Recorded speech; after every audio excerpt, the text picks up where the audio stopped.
మీ కళ్ళద్దాలిక పక్కన పెట్టేయండి. ప్రతి కంటి సమస్యకి బెస్ట్ సొల్యూషన్ ఇస్తుంది అమెరికన్ లేజర్ ఐ హాస్పిటల్. వందలాది మంది ప్రయాణికులతో ఓ పడవ బయలుదేరింది. సరస్సులో నుంచి పడవ వేగంగా వెళ్తూ ఉండడంతో అందులో ఉన్న ప్రయాణికులు అల్లరల్లరి చేస్తూ కేరింతలు కొడుతున్నారు. ఈ క్రమంలోనే ఉన్నట్టుండి ఆ పడవ చూస్తుండగానే బోల్తా పడింది. ఈ ప్రమాదంలో ఒకరు కాదు, ఇద్దరు కాదు, ఏకంగా 78 మంది ప్రయాణికులు నీట మునిగి ప్రాణాలు కోల్పోయారు. ఈ ఘటనకు సంబంధించిన వీడియో ప్రస్తుతం వైరల్ గా మారుతోంది. ఇంతకు ఈ ఘటన ఎక్కడ జరిగింది, అసలేం జరిగిందో ఇప్పుడు తెలుసుకుందాం.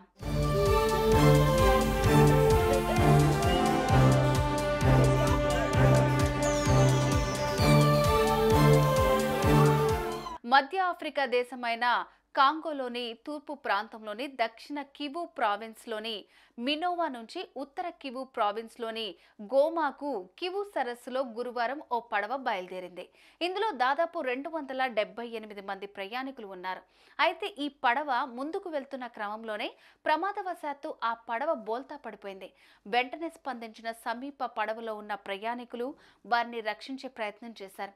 మొత్తానికి కొందరు ప్రాణాలతో బయటపడగా చాలా మంది నీట మునిగి ప్రాణాలు కోల్పోయారు.